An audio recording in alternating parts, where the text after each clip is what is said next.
Baik, Assalamualaikum Bapak dan Ibu dosen semua. Pada kesempatan kali ini, izinkanlah saya untuk melaporkan atau mempresentasikan hasil laporan PKL saya.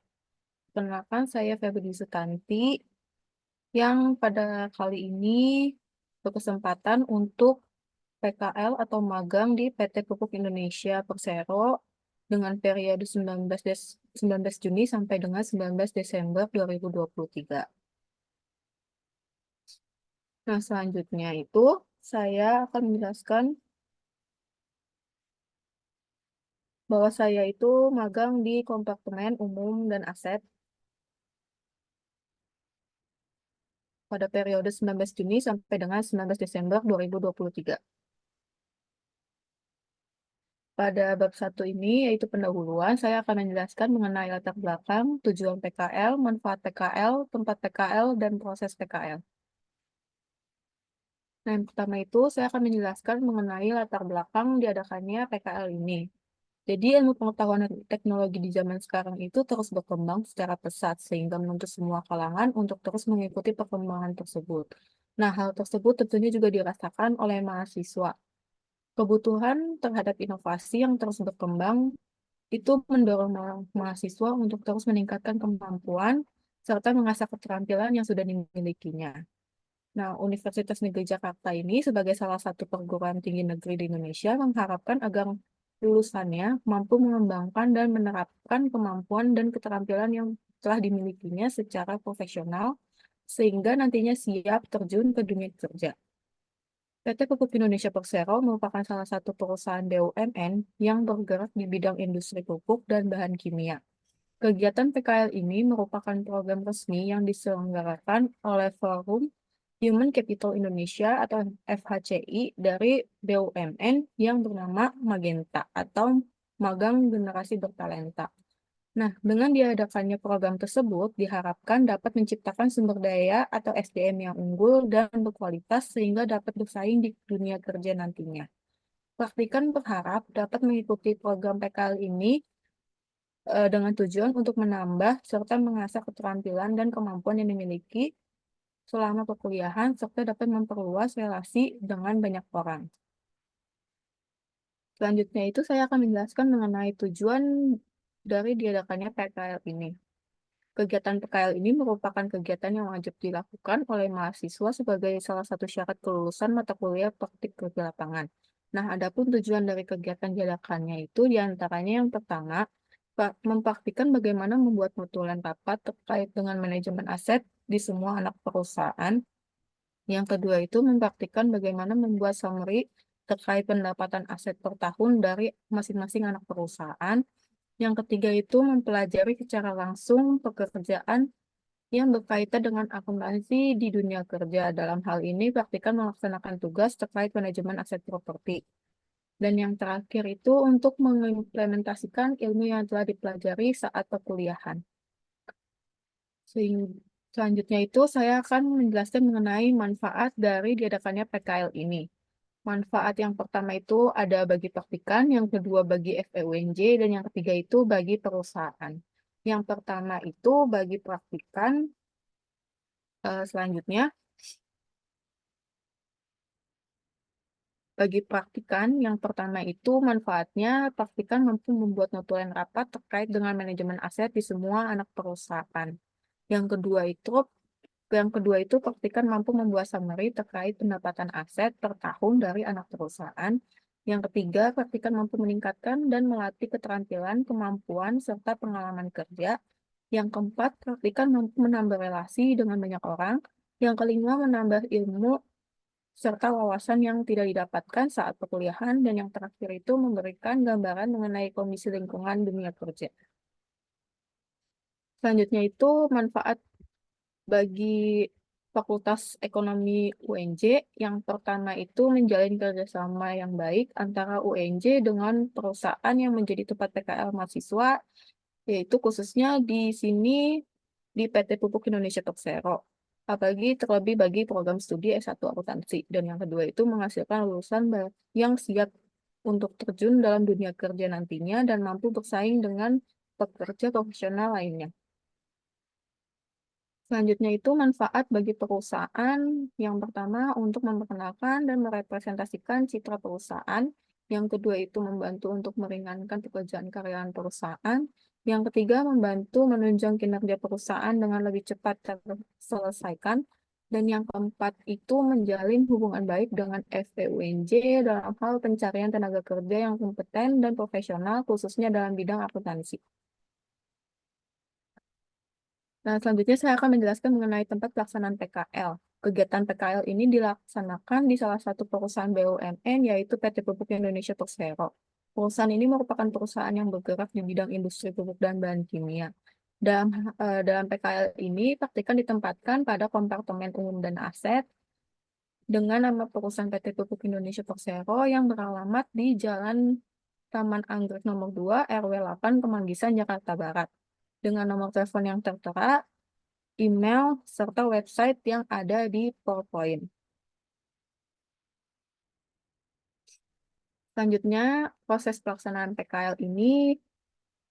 kegiatan PKL ini dilaksanakan mulai dari hari Senin, 19 Juni 2023, hingga Selasa, 19 Desember 2023. Jam kerja yang dilaksanakan yaitu setiap hari Senin sampai dengan Jumat, mulai pukul 7.30 sampai dengan 16.30 WIB. Sesuai dengan pedoman pelaksanaan praktik kerja lapangan FEUNJ, dalam laporan PKL ini terdapat 3 proses dalam memenuhi pelaksanaan. Di antaranya itu yang pertama ada tahap persiapan. Nah, pada tahap persiapan ini, praktikan mulai mencari informasi mengenai lowongan pekerjaan untuk bidang akuntansi dan keuangan di website untuk mencari pekerjaan seperti LinkedIn, Jobstreet, Magenta, Glints, dan juga mendaftar MSIB yang merupakan salah satu program dari pemerintah.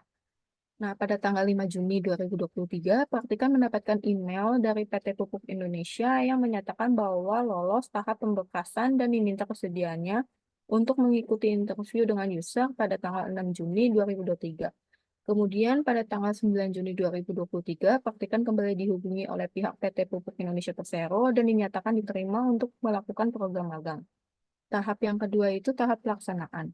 Pada tahap ini, praktikan melaksanakan PKL selama kurang lebih 6 bulan, dimulai dari 19 Juni sampai dengan 19 Desember 2023. Di PT Pupuk Indonesia Persero, waktu pelaksanaan PKL-nya ini dilaksanakan setiap hari Senin sampai Jumat, mulai pukul 7.30 sampai dengan 16.30 WIB. Praktikan ditempatkan di kompartemen umum dan aset, dan kegiatan PKL ini dilaksanakan secara WFO atau Work from Office.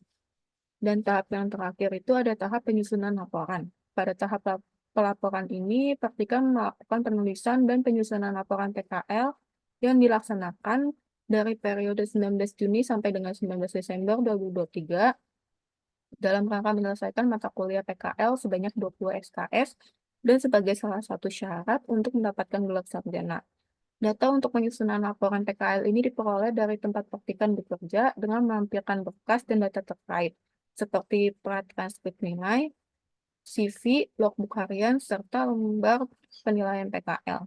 Praktikan juga melakukan bimbingan kepada dosen pembimbing selama penyusunan laporan PKL. Kemudian dosen pembimbing akan memeriksa hasil laporan yang sudah dibuat dan akan menghasilkan laporan akhir. Dan selanjutnya praktikan melaksanakan sidang PKL.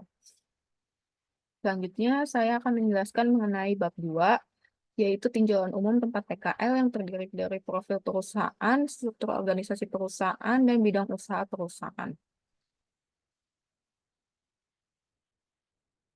Yang pertama itu ada profil perusahaan. Sejarah perusahaan di PT Pupuk Indonesia itu PT Pupuk Indonesia Holding Company Persero atau yang biasa kita sebut PIHC itu merupakan perusahaan induk BUMN yang bergerak di lingkungan usaha pertanian. PIHC melalui anak perusahaannya menghasilkan produk berupa pupuk dan produk non-pupuk serta seperti petrokimia dan agrokimia, steam atau uap panas dan listrik, pengangkutan dan distribusi, perdagangan, serta engineering, procurement, dan construction. Nah, pada tahun 1959 ini, PT Pupuk Sriwijaya didirikan berdasarkan Akte nomor 177 pada tanggal 24 Desember 1959 oleh Biro Perencanaan Negara atau BPN sebagai salah satu dari 3 proyek istimewa dalam rencana pembangunan 5 tahun atau Repelita, yakni proyek Pupuk Urea 1 di Palembang. Nah, kota Palembang dipilih sebagai alasan bahwa letaknya yang cukup strategis dikarenakan dekat dengan 2 sungai besar yang dijadikan akses transportasi saat itu. Selain itu, pemilihan lokasi ini dikarenakan dekat dengan sumber gas bumi yang ada di Pelaju atau Palembang. Lanjutnya pada tahun 1988 sampai dengan 1997, PT Pupuk PT Pusri atau PT Pupuk Sriwijaya menjadi operating holding yang membawahi 5 anak perusahaan. Di antaranya itu ada PT Pupuk Kalimantan Timur, PT Petrokimia Gresik, PT Pupuk Kujang Cikampek, PT Pupuk Sri Iskandar Muda, dan PT Mega Eltra melalui Peraturan Pemerintah Nomor 28 Tahun 1997. Kemudian, PT Pupuk Sriwijaya Persero berubah menjadi Strategic and Investment Holding dan mendirikan PT Pupuk Sriwijaya Palembang berdasarkan Akte Nomor 56 pada tanggal 24 Desember 2010.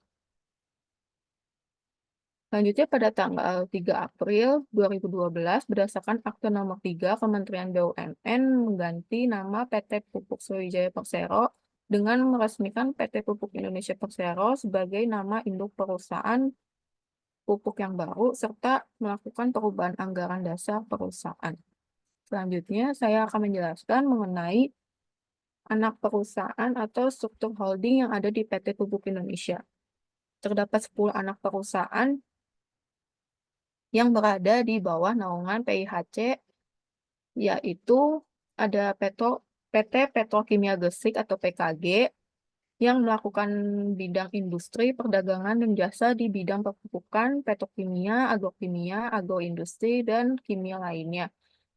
Lalu ada PT Pupuk Kujang Cikampek atau biasa kita sebut PKC, yaitu melakukan usaha di bidang industri, perdagangan, dan jasa di bidang perpupukan, petrokimia, agroindustri, dan kimia lainnya. Dengan melakukan usaha bidang industri yang sama, ada juga PT Pupuk Indonesia Kalimantan Timur atau biasa kita sebut PKT. Selanjutnya ada juga PIM atau PT Pupuk Indonesia Pupuk Iskandar Muda. Yang kelima itu anak perusahaan dengan nama PSP atau PT Pupuk Sriwijaya Palembang. Yang keenam itu ada PT Rekayasa Industri atau biasa kita sebut dengan Rekin yang melakukan usaha di bidang rencana bangun, perekayasaan, pengadaan, dan konstruksi jasa konsultasi, manajemen, dan perdagangan di sektor industri dan infrastruktur, serta melakukan kegiatan di bidang sumber daya energi. Selanjutnya, anak perusahaan yang ketujuh itu ada PT Pupuk Indonesia Niaga atau biasa kita sebut PIN, yang melakukan usaha di bidang perdagangan, bidang jasa perencanaan, dan pemborongan, bidang lainnya yang berkaitan dengan kedua bidang tersebut. Yang kedelapan itu ada PILOG atau PT Pupuk Indonesia Logistik yang melakukan usaha di bidang jasa pelayaran atau jasa angkutan laut. Yang kesembilan itu ada PIU atau PT Pupuk Indonesia Utilitas yang melakukan usaha industri, pembangunan, perdagangan, dan jasa di bidang energi. Dan anak perusahaan yang terakhir itu ada PT Pupuk Indonesia Pangan atau PIP yang melakukan usaha di bidang perindustrian dan perdagangan di bidang pertanian dan komprehensif dalam rangka mendukung ketahanan pangan dan core bisnis PT Pupuk Indonesia Persero sebagai produsen pupuk. Selanjutnya itu saya akan menjelaskan mengenai visi, misi, serta budaya atau nilai dari perusahaan. Yang pertama itu visi dari PT Pupuk Indonesia, perusahaan nasional berkelas dunia untuk nutrisi tanaman dan solusi pertanian yang berkelanjutan serta mampu memberikan dampak ekonomi dan sosial secara nasional. Misinya yaitu menyediakan produk nutrisi tanaman yang kompetitif dan solusi pertanian sesuai dengan kebutuhan konsumen melalui ekosistem pertanian yang berkelanjutan di seluruh wilayah Indonesia, memaksimalkan sirkular ekonomi sehingga memberikan manfaat serta nilai tambah ekonomi dan sosial untuk Indonesia, mendukung program ketahanan kedaulatan pangan nasional, menjalankan bisnis dengan menerapkan teknologi terkini yang mengedepankan keselamatan kerja dan kelestarian lingkungan hidup dengan prinsip tata kelola yang baik, dengan manajemen risiko yang efektif dan didukung oleh SDM yang profesional, dan misi yang terakhir itu menciptakan culture yang inovatif, kolaboratif, dan high performing untuk menjamin perusahaan yang berkelanjutan. Dan tata nilai atau moto dari PT Pupuk Indonesia yaitu menerapkan budaya akhlak sebagai standar nilai utama dalam pembentukan karakter dan standar budaya etika kerja perusahaan dalam mendukung sinergi dengan BUMN dan induk perusahaan. Nah, akhlak ini terdiri dari amanah, kompeten, harmonis, loyal, adaptif, dan kolaboratif. Selanjutnya, saya akan menjelaskan mengenai struktur organisasi perusahaan. Dapat dilihat pada gambar tersebut, struktur utama dari PT Pupuk Indonesia ini pada paling atas terdapat Direktur Utama yang saat ini menjabat, yaitu Bapak Rahmat Pribadi sejak 27 Juli 2023. Nah, dalam melakukan tugas dan kewajibannya, Dirut ini dibantu oleh Wadirut yang saat ini menjabat, yaitu Bapak Gus Rizal. Dan Wadirut ini membawahi 6 direktur yang terdiri dari Direktur Transformasi Bisnis, Direktur Portofolio dan Pengembangan Usaha, Direktur Pemasaran, Direktur Produksi, Direktur SDM, dan Direktur Keuangan dan Manajemen Risiko. Dan di bawah dari direksi ini terdapat beberapa kompartemen dan departemen yang masing-masing memiliki tugas dan fungsinya tersendiri. Selanjutnya itu saya akan menjelaskan mengenai struktur organisasi perusahaan yang berada di kompartemen umum dan aset. Nah, kompartemen umum dan aset ini berada di bawah dari Direktur SDM. Dapat dilihat pada gambar bahwa kompartemen umum dan aset ini dipimpin oleh SVP Umum dan Aset yang dipimpin saat ini oleh Bapak Yana Nur Ahmad Herudin. Di bawah SVP Umum dan Aset terdapat 2 VP, yaitu ada VP Umum yang dipimpin oleh Bapak M. Radityo, dan di bawah VP Umum terdapat staf fungsional yang memiliki 3 tugas utama, yaitu maintenance, transportasi, dan rumah tangga. Di bawah SVP Umum dan Aset juga terdapat VP Manajemen Aset yang dipimpin oleh Bapak Fajar Rizky Hamdani. Di bawah VP Manajemen Aset ini terdapat staf fungsional yang memiliki 2 proses bisnis utama unit kerja, yaitu optimalisasi dan administrasi aset yang ada di PT Pupuk Indonesia Persero dan anak perusahaannya.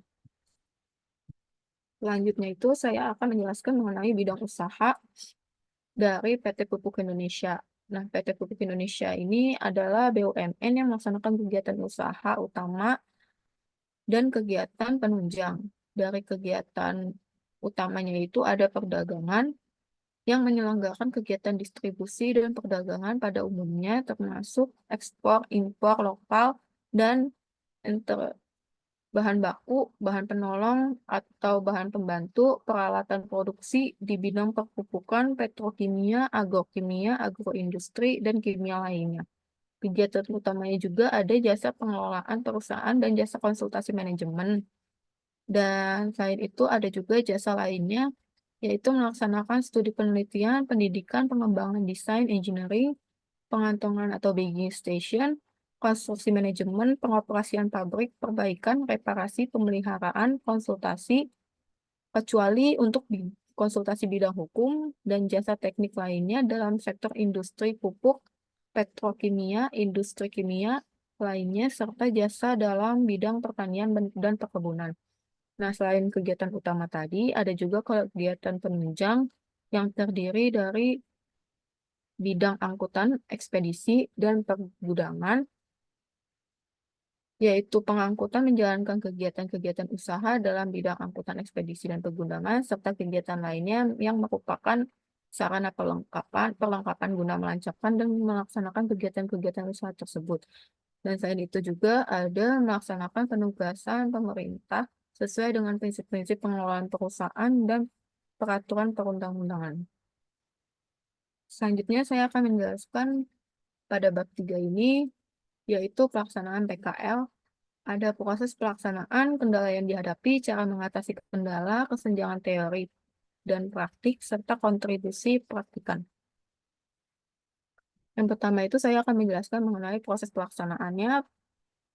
Yang pertama itu rincian pekerjaan yang sudah dilaksanakan oleh praktikan selama bekerja di PT Pupuk Indonesia, antara lain itu ada mempelajari ruang lingkup manajemen aset PI Group. Nah, manajemen aset ini adalah suatu cara mempertahankan, memelihara, memperbarui, mengoperasikan, dan mengerjasamakan aset secara efektif dan efisien melalui proses sistematis yang bertujuan untuk mendayagunakan dan meningkatkan nilai tambah aset. Nah, proses sistematis ini meliputi kegiatan administrasi aset, optimalisasi aset, dan utilisasi aset. Administrasi aset itu merupakan proses penyelenggaraan kegiatan pengelolaan data yang sistematis yang meliputi pekerjaan inventarisasi, identifikasi, verifikasi, dan pengelompokan data aset yang dibangun dalam sebuah database dan informasinya itu diolah dalam sebuah sistem yang terintegrasi untuk kepentingan monitoring dan pengambilan keputusan dalam hal pendayagunaan aset. Nah, selanjutnya itu optimalisasi aset adalah proses peningkatan pemanfaatan terhadap aset potensial yang produktif yang masih belum optimal dengan cara yang efektif dan efisien agar pemanfaatan aset tersebut bisa lebih optimal. Selain itu juga ada utilisasi aset yang merupakan proses pendayagunaan aset potensial yang tidak produktif atau aset idle dengan cara yang efektif dan efisien sehingga aset sebelumnya itu menjadi beban biaya perusahaan dapat berubah menjadi aset yang memberikan pemasukan bagi perusahaan atau pendapatan. Nah, PT Pupuk Indonesia Persero ini memiliki aset properti yang tersebar di seluruh Indonesia. Berdasarkan keseluruhan total aset properti tersebut, terdapat beberapa di antaranya yang belum teroptimalisasi dan terutilisasi dengan baik, sehingga aset tersebut bisa disebut dengan aset idle. Selanjutnya itu mempelajari pedoman dan prosedur manajemen aset. Pedoman ini adalah hal pokok yang menjadi dasar pegangan dalam melaksanakan sesuatu serta memberikan arahan bagaimana sesuatu harus dilakukan. Pedoman manajemen aset ini bertujuan untuk mengatur dan menjelaskan rangkaian dan kegiatan manajemen aset properti berupa tanah dan bangunan di luar pabrik yang masih dalam lingkungan PI Group, agar aset tersebut itu dapat diberdayagunakan secara optimal sesuai dengan peraturan dan ketentuan yang berlaku. Yang ketiga itu ada menghadiri kegiatan rapat dan mempelajari cara penulisan notulen rapat. Kegiatan magang ini memberikan kesempatan bagi penulis atau praktikan untuk mengikuti rapat yang diadakan oleh tim manajemen aset PI Group dan mempelajari cara membuat notulen seusai rapat berlangsung.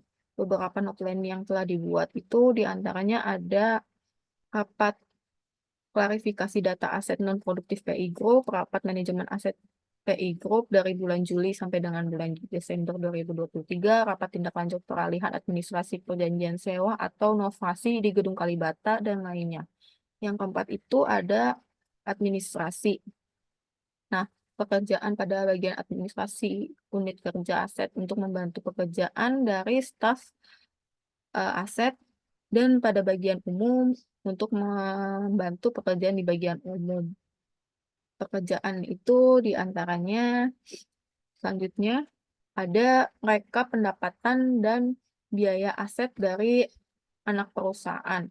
Nah, praktikan ini membuat rekapitulasi pendapatan dan biaya untuk aset dari anak perusahaan sesuai dengan data yang telah dikirimkan anak perusahaan ke PT Pupuk Indonesia Persero dalam bidang kerja ini termasuk ke administrasi bagian unit kerja aset. Selanjutnya itu ada rekap aset idle unper per tahun 2022. Nah, praktikan mendata aset apa saja yang masih idle yang dimiliki oleh anak perusahaan untuk tahun 2022 sesuai dengan data yang telah dikirimkan anak perusahaan ke PT Pupuk Indonesia dalam bidang kerja ini, termasuk juga administrasi bagian unit kerja aset. Selanjutnya yang ketiga itu ada bidang kerja untuk rekap luasan area Rekin.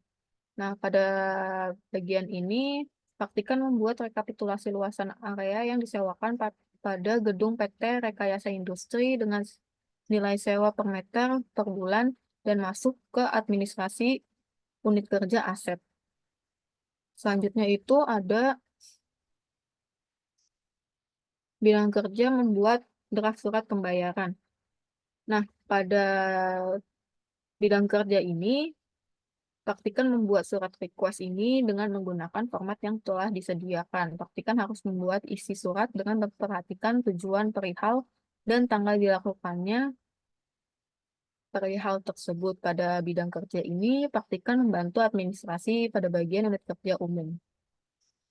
Selanjutnya itu ada membuat header surat di website dov.pupuk_indonesia.com. Nah, website ini merupakan situs resmi yang dimiliki oleh PT Pupuk Indonesia Persero yang digunakan sebagai digitalisasi persuratan. Praktikan membuat surat di website tersebut yang harus memperhatikan detail surat seperti jenis, template, klasifikasi, sifat, kecepatan kecepatan tanggapan, judul, reviewer, approval, dan tujuan.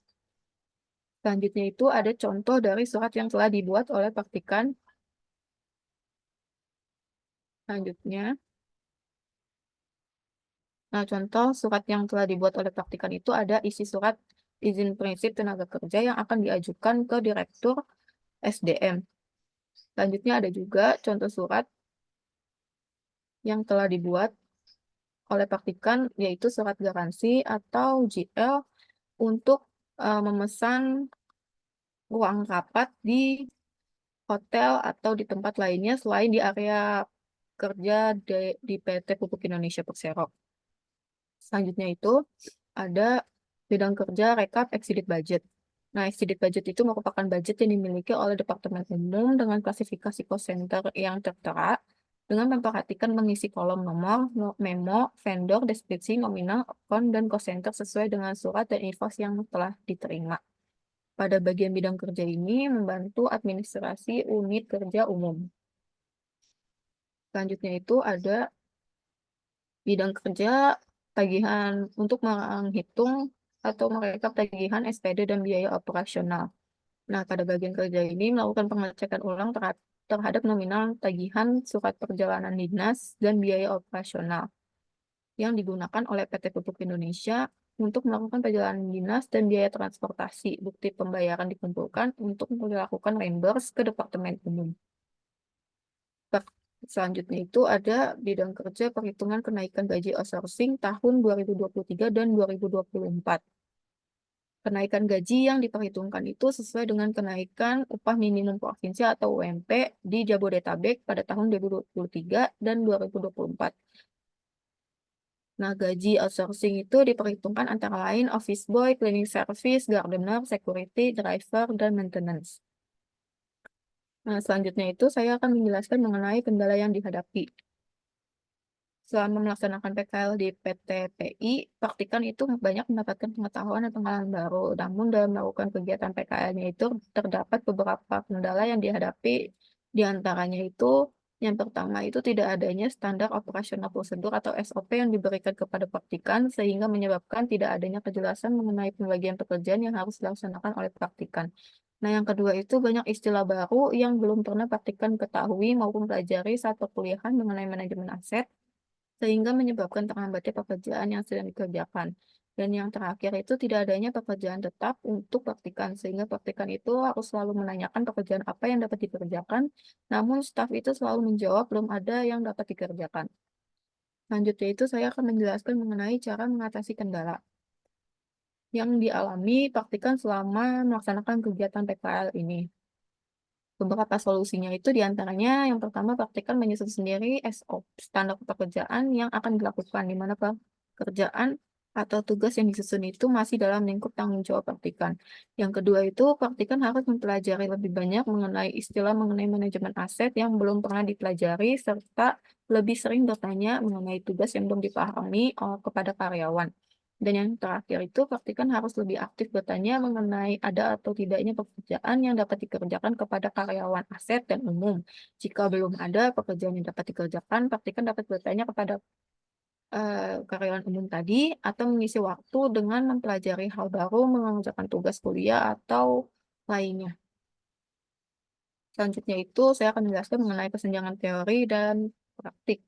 Selama melaksanakan PKL ini, praktikal menemukan beberapa kesenjangan teori dengan yang dipelajari selama perkuliahan, di antaranya itu yang pertama, pembayaran invoice atau tagihan. Selama perkuliahan, alur pembayaran tagihan kepada vendor itu langsung diinput oleh pihak akuntansi dan dibuat laporannya. Berbeda dengan yang ada di PTPI, pembayaran tagihan itu diproses oleh masing-masing departemen terlebih dahulu dengan menerbitkan surat permintaan pembayaran tadi. Setelah itu, surat tersebut dapat diterbitkan atau diberikan ke pihak akuntansi untuk dilakukan pembayarannya. Yang kedua itu ada perhitungan penyusutan aset tetap. Nah, selama perkuliahan itu, perhitungan penyusutan aset tetap dilakukan secara manual. Berbeda dengan yang ada di PTPI, perhitungan penyusutan ini dilakukan dengan menggunakan SAP ERP dan menggunakan metode straight line.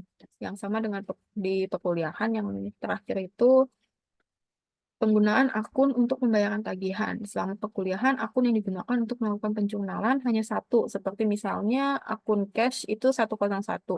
Nah, berbeda dengan yang ada di PTPI, penggunaan akun untuk pembayaran tagihan itu sesuai dengan departemen masing-masing dan terdapat penggolongan akun tersendiri yang sudah memiliki anggaran tiap tahunnya. Sebagai contoh, di Departemen Umum memiliki akun A003163100000. Selanjutnya itu, saya akan menjelaskan mengenai kontribusi praktikan bagi tempat PKL. Di antaranya itu yang pertama untuk memperkenalkan dan merepresentasikan citra perusahaan, membantu untuk meringankan pekerjaan karyawan perusahaan, membantu menunjang kinerja perusahaan dengan lebih cepat terselesaikan, dan yang terakhir menjalin hubungan baik dengan FEUNJ dalam hal pencarian tenaga kerja yang kompeten dan profesional khususnya dalam bidang akuntansi. Selanjutnya itu bab 4 yaitu penutup, ada kesimpulan dan rekomendasi. Yang pertama, kesimpulannya, praktikan dapat mendapatkan pengetahuan mengenai ruang lingkup manajemen aset PI Group. Yang kedua, praktikan mendapatkan pengetahuan mengenai pedoman dan prosedur manajemen aset. Yang ketiga, praktikan mendapatkan pengetahuan mengenai penulisan notulen rapat. Dan yang terakhir, praktikan mendapatkan pengetahuan mengenai kegiatan administrasi seperti yang tadi telah dijelaskan oleh saya. Nah, selanjutnya itu ada rekomendasi. Yang pertama ada dari pihak FEUNJ, diharapkan FEUNJ dapat memberikan dan mempermudah penyampaian informasi yang tepat dan jelas mengenai pelaksanaan PKL yang dikonversi menjadi 20 SKS. Yang kedua, diharapkan para dosen FEUNJ, khususnya dosen prodi akuntansi, dapat mengerti dan memahami kondisi mahasiswa yang sedang menjalankan PKL, sehingga tidak memberikan tugas yang memberatkan mahasiswa. Yang ketiga, diharapkan FEUNJ mempermudah dokumen-dokumen administrasi yang ada di website sehingga mempunyai satu format yang sama. Dan yang terakhir, diharapkan FEUNJ dapat mempermudah dalam proses administrasi surat yang dibutuhkan oleh mahasiswa untuk menunjang proses PKL. Yang selanjutnya, dari pihak perusahaan itu diharapkan PTPI, terutama pada Departemen Manajemen Aset, untuk dapat membuat serta menyusun SOP sehingga praktikan dapat bekerja secara jelas dan terstruktur dengan rapi. Yang kedua, diharapkan PTPI itu terutama pada unit kerja kompartemen unit dan aset untuk dapat memperkirakan ruang kerja yang cukup untuk anak magang sehingga dapat bekerja dengan luasa. Dan yang terakhir itu diharapkan PTPI terutama pada kompartemen unit kerja Departemen Manajemen Aset itu untuk membuat dan menyusun kegiatan atau pekerjaan yang dapat dilakukan magang sehingga praktikan dapat bekerja secara optimal. Sekian dari presentasi saya, kurang lebihnya mohon maaf. Terima kasih.